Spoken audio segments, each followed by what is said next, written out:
Welcome to Work from the Inside Out, a podcast that highlights real-life stories, practical strategies, and best practices for transitioning your career from unhappiness and dissatisfaction to fulfillment, meaning, and joy. Now here is your host, career and executive coach, Tammy Guler-Loeb. Hey everybody, I am so excited to introduce my guest today, Annie Leib. Annie is an experienced executive coach and businesswoman who has as her sole purpose to align leaders with their most authentic selves, which unlocks their ability to create huge impact in the world. Oh, I love the sound of that. She helps companies see that when you take care of your people take care of your business. Annie's message and methodology for coaching leaders was cultivated from her years in the business world and her extensive personal healing experience, which she has combined for the benefit of the leaders she coaches. Her widespread coaching work spans across industries and has brought praise from companies for the change it has created. Her clients become changed leaders that lead change. Her unique methodology is captured in her trademark breath framework, which has an intense focus on the identification of a person's life purpose, value system, and core leadership traits. Annie helps clients realign their actions and mindsets, unlocking their hidden potential. They then recognize and manage the emotional barriers that keep them from it. Her methodology is captured in her book, Begin with the Breath. Annie brings a unique mix of power and vulnerability to her coaching. Her high energy and dynamic coaching technique is ideal for executive leaders who want to adapt their style to this new world of hybrid working environments and demands for more empathetic and engaging leadership. Her clients rave about her ability to summon from them the courage and vision to see themselves more fully and utilize all of their intellectual and emotional capacity to change the world. Annie's world is centered around her practice and her two children, Sammy and Evie, and their rescue dog, Randall. She has an executive MBA and her professional coaching certification. Please join me in welcoming Annie Leib. Welcome, Annie. Thank you, Tammy. That was quite a mouthful. Thank you for expressing all of that for me. I appreciate the introduction and I really appreciate being here. Well, I appreciate having you here, and I love what you're up to in the world, especially, in today's world where we're hybrid, we're not hybrid, we're home, we're remote. It feels like you're hitting a lot of nails on a lot of heads with your work. But as you know, with Work from the Inside Out, we like to start with the earlier years, the beginning, the formative years. Take us back to some of your earlier years and tell us about them. Sure. So I was born an empath. I could feel things from other people. Like as soon as I have memories from when I was 2 and 3 in my crib. I mean, my memories go way back. My parents had a kind of tumultuous relationship and got divorced when I was really young. And I was sort of witchy in that regard. Like I remember things and I could relate to adults, and it was very different than just a regular little kid. Wow. And so I always had this sort of connection, this meaningful connection with people. So when you fast forward through my life and you start to wonder how I ended up doing what I'm doing, it was always really my purpose. I just didn't know for a long time. Sure. And I guess when you're that little, 2, 3 years old, and you're seeing the world or experiencing the world the way you were, you don't know that that's any different from the way anyone else is experiencing it, right? Absolutely. And that was my life experience. I didn't know for a long time that other people didn't feel that way, but I knew that I felt a little bit different. When did you figure that out? I think I was around 6 or 7 and I started to first grade and I was or second grade. And I thought, I feel like an other. Like I always had friends and it wasn't like I was ostracized, but I just have these really deep emotions and really deep feelings. And I can feel other people's feelings so strongly that it felt like, do other people feel like this? How come those other kids seem to just let things kind of roll off and why am I so go back out and play, and you're still feeling the feelings, right? Yes. Wow. That must have been that. How did that how did that carry you? I'm thinking about what that must have felt like, even going into adolescence and things. That must have been. It wasn't an easy time. Adolescence was not an easy time. I really Isn't came for into anybody, I don't right think. for anybody, let alone. That's why I'm asking. Like, yeah. like, what, when you say, you feel other people's feelings, or I think not everybody might understand what an empath is, or they might have certain common perceptions or commercial perceptions. Yeah. So maybe fill in that blank a little bit. Picture little me, right? But but my antennas were extra high. Like I had antennas up all the time. I knew what everybody was thinking and feeling. I could feel in the room what was going on, even if it wasn't being said. So there's this empathic sort of ability to have compassion and empathy for other people, more so than other kids. Yeah. And this served me well because it really helped me to create very meaningful relationships in my life. Yeah. But it's also very exhausting. Yeah, I can imagine. So finding this purpose of what we'll talk about, my coaching career, has really been such a important part of my life, because it funnels I can funnel all of myself and my energy and my empathness into work and people. And that's what makes me. So you're able to really channel your energy in that direction. So yes. Other parts of your life can feel a little more lighter, would you say? Yeah. It's a channeling, like you said. It's a honing in, and I'm able to use those feelings and my expression and express myself in a way that is beneficial versus hurtful for me. Yeah.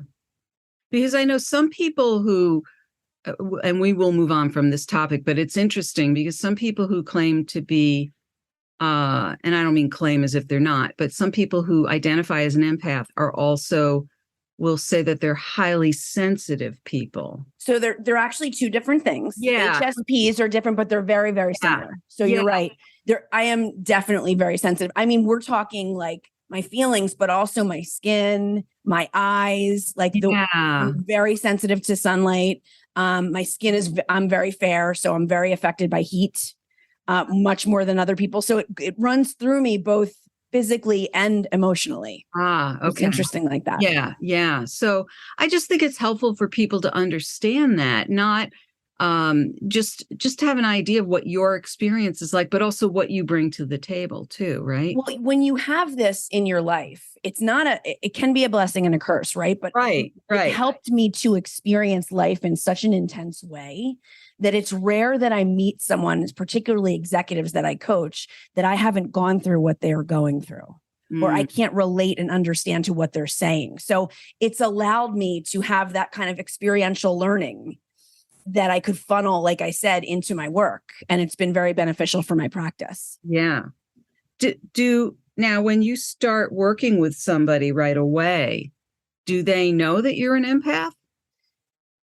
I mean, I'm open about it. It's not something I advertise, but it's definitely a way that I can explain, like, this is why I can sort of feel you right now. Like, I understand where you're coming from very quickly. So my goal and what I try to do and what I've heard that I do is I create a really safe and warm space right away with my clients. Okay. So that's part of what some of the benefit is of feeling the way I do. So, and that's a different experience than, I mean, you don't really know when you say, what people are thinking before they tell you, or no. Okay. I don't know if people are thinking. I'm not psychic. No, but I can I sense and feel things a little bit more strongly than others. Got it. And you might even feel it physically, it sounds like. Mm-hmm. Yeah, you pick up on things. Okay, got it. That's helpful to clarify, because I don't want people walking away thinking, oh, she can read my mind. Yeah, right. Or she can connect me with my deceased grandparents. No, I'm not a medium, and I cannot read your mind. I just can feel the emotions in the air, and I'm very affected by them. Yeah. No, I think it's important to understand the distinctions, because there are people who have different gifts, right? Different ways of tuning in to people, parts of people's worlds. And I think it's fascinating. And what a gift that you have. And it sounds like also that you have taken this gift I almost want to call it plural gifts, because it sounds like it really does come across in multiple ways. And you've really taken it into very productive and creative ways in your life. I could see where someone else might have found it to be almost too much for them, or, would have, been overwhelmed by it. And I'm sure have been moments when that felt that way. Sure. But you've taken it in a really productive, positive direction. Thank you. Yeah, I definitely went through my time of not being able to handle sort of who I am and how I am. And I didn't understand my purpose or my meaning here. And that that was a journey for me. Yeah, I bet. Well, we'll get into that. So here you are, this young kid just trying to be carefree, and you're tuned into everybody else around you. Yes. Probably falling into a caretaker role at times, I would imagine. Sure. And you said your parents were kind of at odds to some degree. So for many years. It wasn't a pleasant experience. Yeah. So take us forward from there. You went through high school, and then you went to college at Boston University, right? Yes, I did. And I think, the place to start, I think, is actually further along in my life, because I think when I started, it's almost at my rock bottom. So 2014 and 2015 were really hard years for me, particularly 2014, when my husband and I split. And I had a 2.5 and 4.5-year-old. And I had been in pharmaceuticals for years, and that was my career. In pharmaceuticals? I was doing sales and business development for years. Okay. So at big corporations, one of which was Eli Lilly and Company. I mean, big names that I was working at.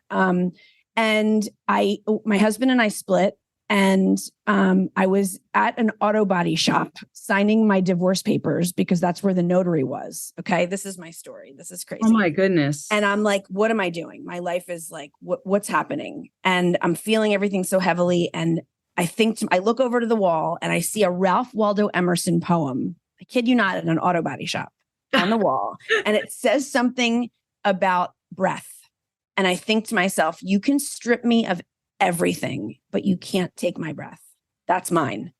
And I turned on a heel, signed the papers, cried, and I went to a tattoo shop in Philadelphia, in Center City. And I wrote the word breath very small on a napkin, and they traced it and put it on my hip. Now, this is an important story for this reason. Yeah. Fast forward years of me raising my kids, building my life back brick by brick, still in pharma, and deciding, single at this point, and deciding, I feel like a number.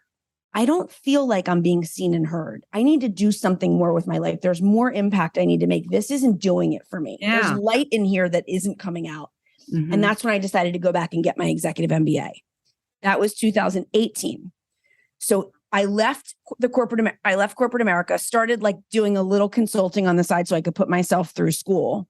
Mm-hmm. And I had kids, obviously, at this time. And, they're little, it's a full-time job being a mom and going through school full-time. And I did it in 20 months. In that 20 months for the executive MBA, it was a transformative experience, Tammy, because I met people that really changed my life. And they said to me, you need to be coaching. You're the glue of the cohort. You're the coach. This is what you need to be doing. And I honestly decided one day, I'm just going to start a coaching firm. I just decided. Just like that. Like that. So it's interesting, when you started the executive MBA, what was your I was going to go back to pharma or something in management consulting, and just be a manager and, consult and make a ton of money. And that's what I wanted to do. Take care of your kids. And and that's it. There was no like purpose, life meaning, like this all happened from 2018 to 2020. Like life came together for me.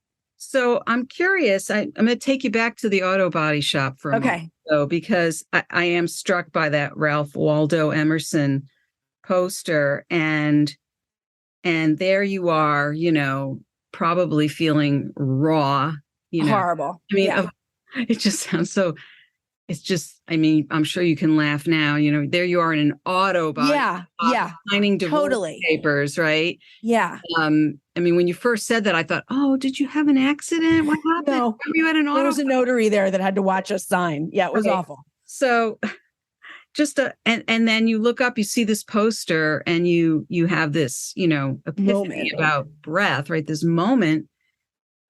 And then it's a good 3-4 years later that you are going into the executive MBA. Yes. Curious about that moment, seeing that poster and that period of time, that 3 to 4 years till you went to the MBA.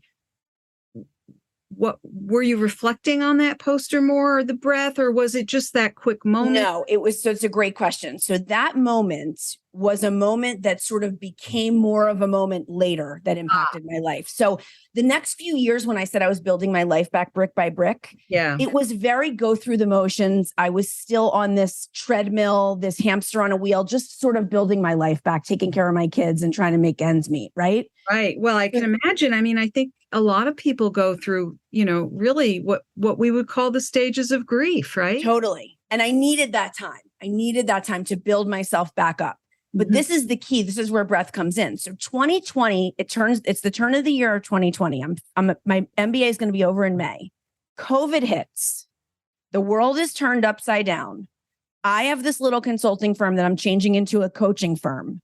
And I think there's got to be a way for me to teach people what I've learned in this journey over the past several years. Because what I've learned is how to get to a place of wholeness, fulfillment, oneness, personal freedom. And these are all the things I never had over all those years, right? So that's when I said breath. I remembered that moment in 2000 and I said, I'm going to make my modality, my coaching into this breath framework. And so I made the framework. So breath is an acronym, which I then created. So B is for begin where you are. R is reclaim your power. E is excavate your core values. A is allow. T is through, and H is heal. Love it. So I carry people on this. I created this curriculum to coach people from their begin through to their heal, which, as you can see, is not a past tense, because I don't believe that heal is like ever in past tense. I believe we're always constantly evolving and healing. Yeah. So I take them from there to there where I went on my journey. So that's what I bring to the table. Not only, obviously, I have my coaching certificate, but like my experience in life is what helps me, and my empathic abilities are what helps me to be a really good coach. Yeah. Oh, that is so cool. I'm thinking about this sort of moment in the auto body shop. Yeah. And then all the things you did in between, and then came back to that, and then created this framework. And the first of all, it gives me goosebumps. And for a couple of reasons. One is I just think it's really cool. And, I love the acronym. And I'm sure you're serving so many people with that. What also, though, it points out is that things take time. Most of us don't get from point A to point B to C to D to Z overnight. It's not a straight line. Yeah. And it's not even just because you went through a traumatic period of your marriage, dissolving. It was, there could have been something else that happened, or maybe not even something, difficult that happened, but just sometimes we need time to let things marinate or evolve till we get to that point. And we can't always force it. We have to just keep living our lives, putting one foot in front of the other, moving forward, and trust that something is going to come along, not outside of us, but from within us. And that all came from, and this is exactly the essence of work from the inside out. So bingo, we're a good match then. Oh yeah. Today. Not just today, but all the days. Yeah. No, I mean, this is just a perfect example of how these things happen within us.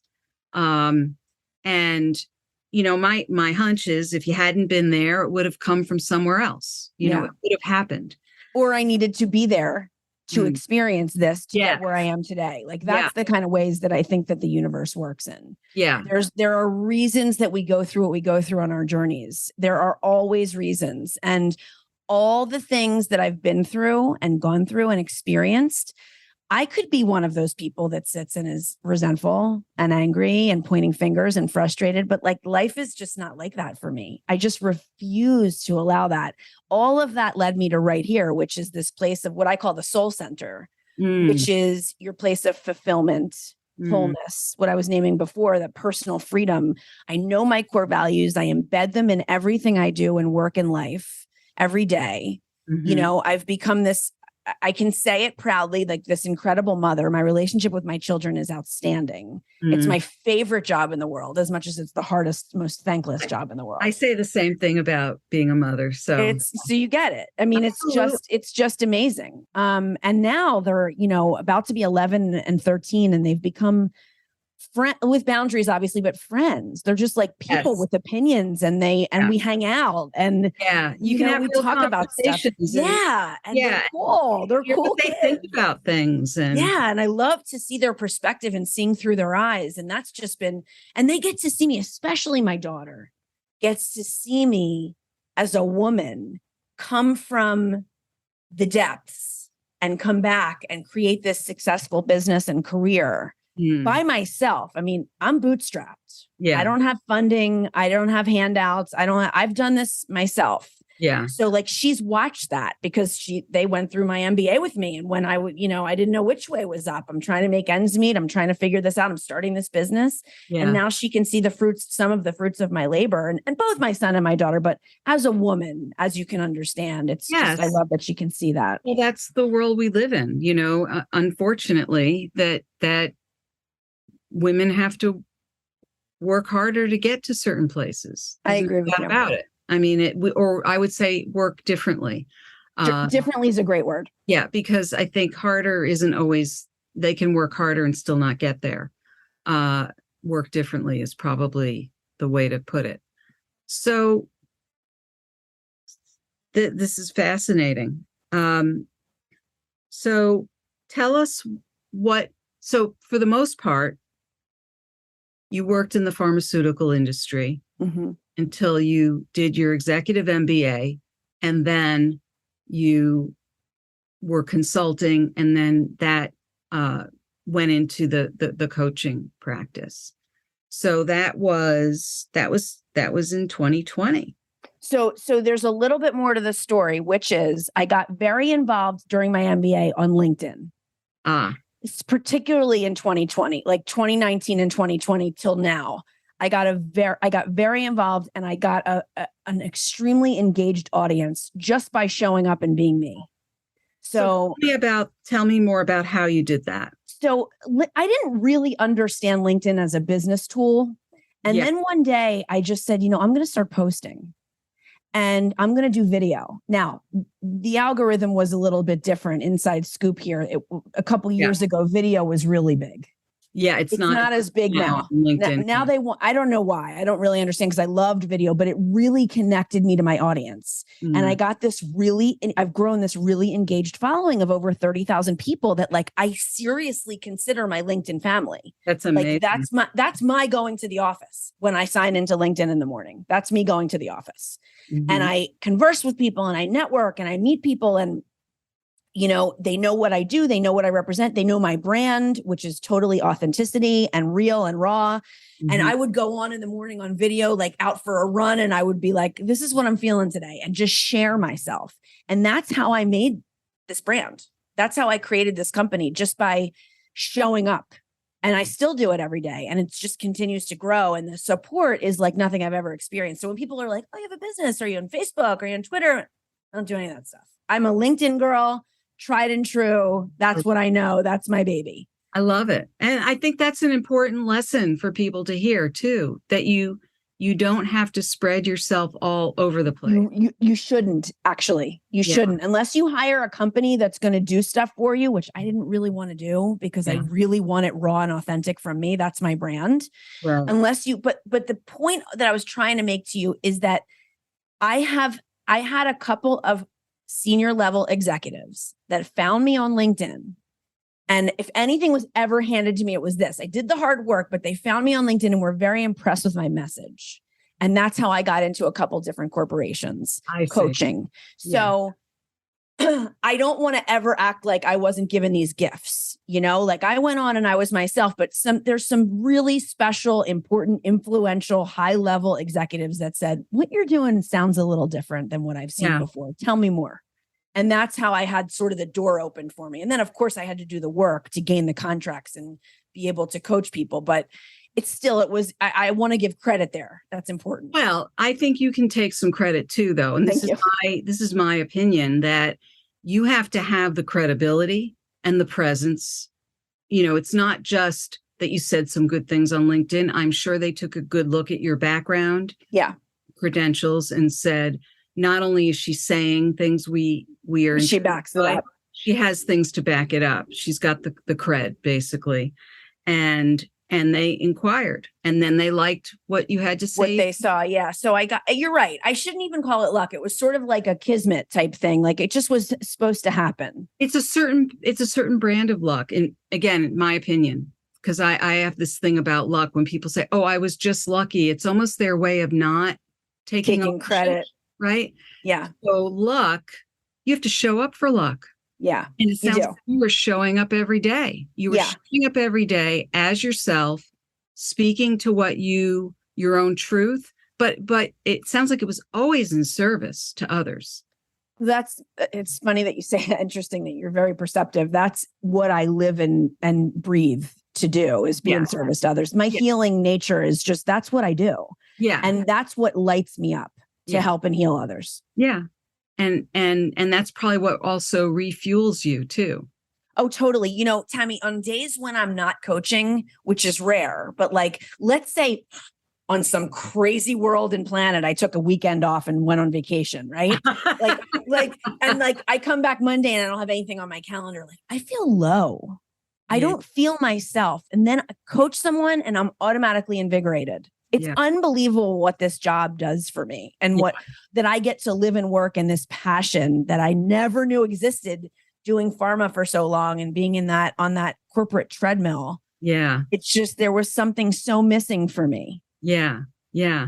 That I have now. Also, Annie, I wonder also about the distinction between working as part of something, a large organization, versus running the show yourself. What's that like for you to be? Well, I do have a team that I work with. I have several coaches that I've contracted to work with me. So it's not totally by myself, but I do run the show. That's for sure. And it's very different. It's very different. Yeah. It's actually a lot more pressure to be able to, I have my MBA, but I never ran a business. I mean, there's one thing to go to school and get a degree. That's wonderful. But like, if you never did it, you still never did it. So I've had a lot of learning, and it was a steep learning curve to really run this business and learn where to put my time and effort, where to put my money and invest in marketing or this or that. And now I'm really starting to get into that stuff, but that's because I have the revenue to do it. In the beginning, you don't have that. Well, we're talking 2022. You started 2020. It sounds like you're on quite a roll if you are. Thank you. Some people you're contracting out to, and you're making those decisions, because some people could spend easily 5+ years getting to that point. To your point, I'm impatient too. And sometimes I don't realize my gradual success, because it's every day is a grind, right? So I have to kind of look at it. And there's people in my life that are like, Annie, like you really started in 2020. Yeah, like it's only 2020. Started this piece of it, this business in 2020. Yeah. And so even though, you do have years and years of, you're right. Really great experience that you bring to this. And yet from the way you're describing it, and you're telling me, and I know a lot of coaches, there are coaches who might listen to this and going, she did what? Since Yeah. and you're going to be like knocking on your door saying, hey, do you need any more coaches? Yeah. Yeah. And, I did at one point, you go down different roads and you decide what's right and what's wrong for you. Like at one point I was really trying to grow my business to have all these coaches and farm out all this business. And then that's not the direction I wanted to go. Yeah. I wanted to focus more on me, and I want to keynote speak, and I want to write more books, and there's things I want to do but these are the trials and tribulations you go through as a business owner. Right. You have to make those choices and see what's going to work for you. And of course, in the last couple of years, keynote speaking wasn't exactly at the top of many of our agendas because people weren't doing live events. Now things are starting coming back. Yeah. So it's time to focus on that more. I'm glad you brought up the book. Tell us about the book and what, when that came out, because I apologize. I knew you wrote it, but I don't know when it came out. This came out last year. It's called Begin with the Breath. Oh, I love the cover. Thank you. And this is a collaborative book. This was with my team of coaches. So I wrote the introduction. And what I did was explain what I explained to you earlier, which was the beginning and the genesis of breath framework and how it started. And then each coach that I was affiliated with, my friends and coworkers, wrote a chapter on how breath framework affected their lives and impacted their lives. So it's super cool. I never wrote a book before. I didn't know how to do it. So we kind of, worked with Amazon and made it happen. But it's each of the coaches and my friends and colleagues, like really each have, like you said earlier, they're insanely amazing gifts, all different gifts. Yeah. And so to hear it all together and everybody's experiences and the impact that my framework has had on people's lives, just kind of blew my mind. So I am curious, how did you decide to write this book or work with your colleagues on this book? How did that even come about?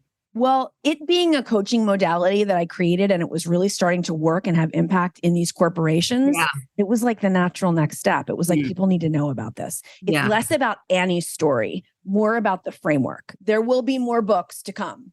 Yeah. More about Annie's story and who I am and my origin. But this was like the first step.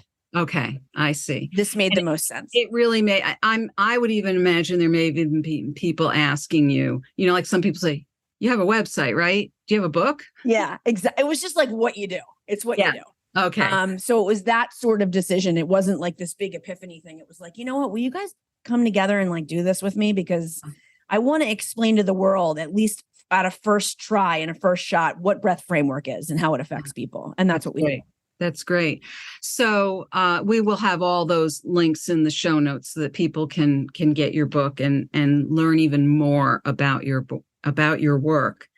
Tell us how people can get in touch with you. And is there anything that we didn't talk about that you're doing now that would be important for people to know about? Well, I'm on this podcast tour, which is extremely cool. I actually posted about it this morning. I'm meeting these incredible people that have these incredible podcasts. And it's been such an experience for me because I'd been on podcasts before, but this was set up by this media company, the Daniel Geffen Media Group.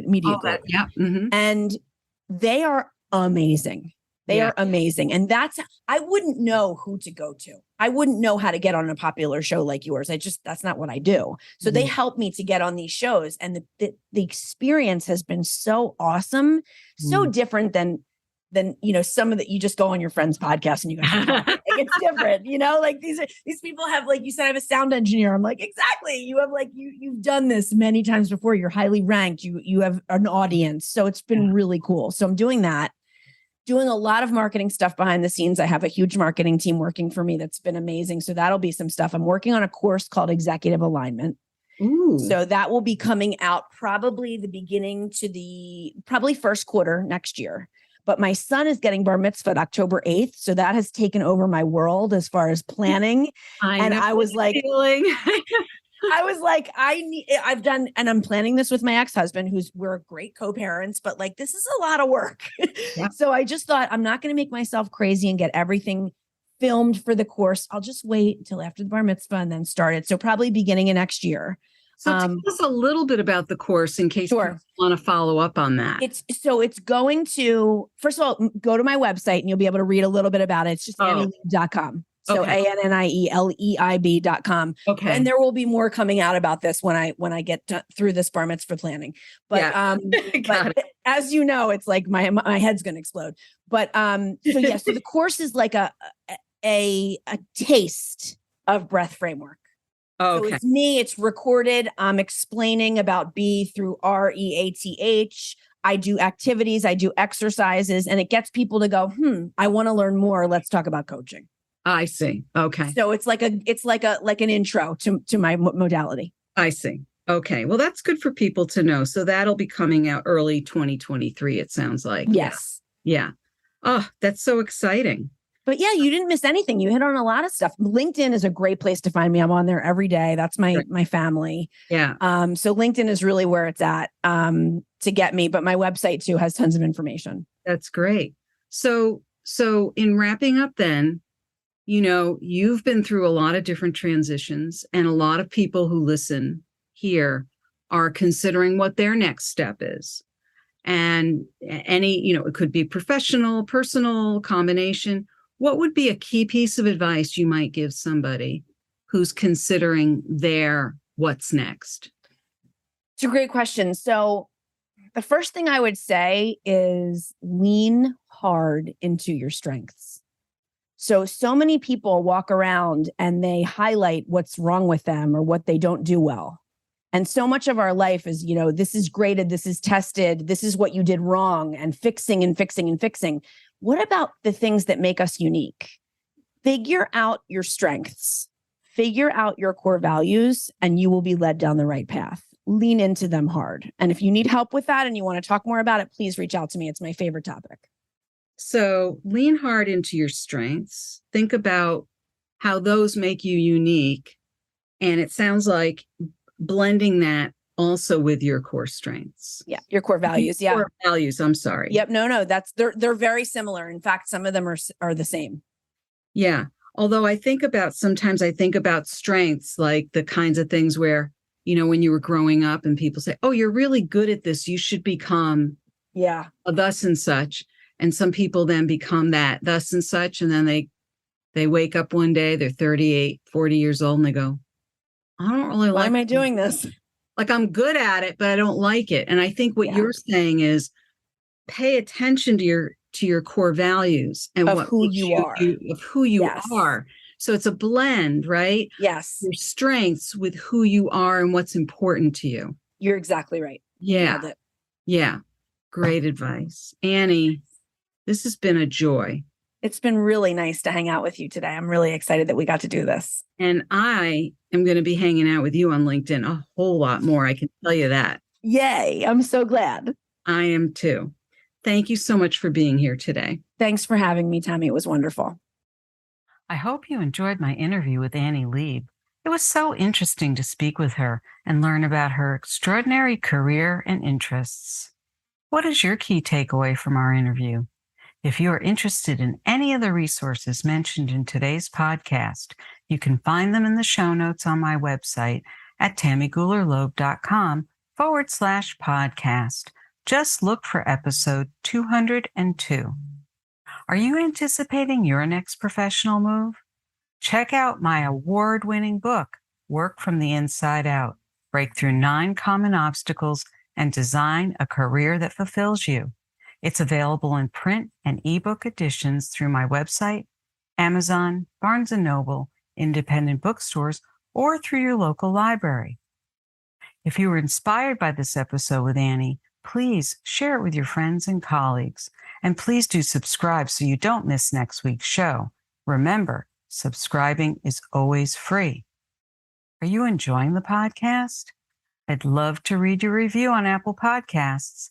It's easy to find through my website, tammygulerloeb.com/podcast. Just click on the Apple Podcast button and follow the instructions provided there. You can also help sustain the podcast by buying me a cup of coffee at buymeacupofcoffee.com/TammyGL. Since the podcast is self-funded, I would so appreciate your support.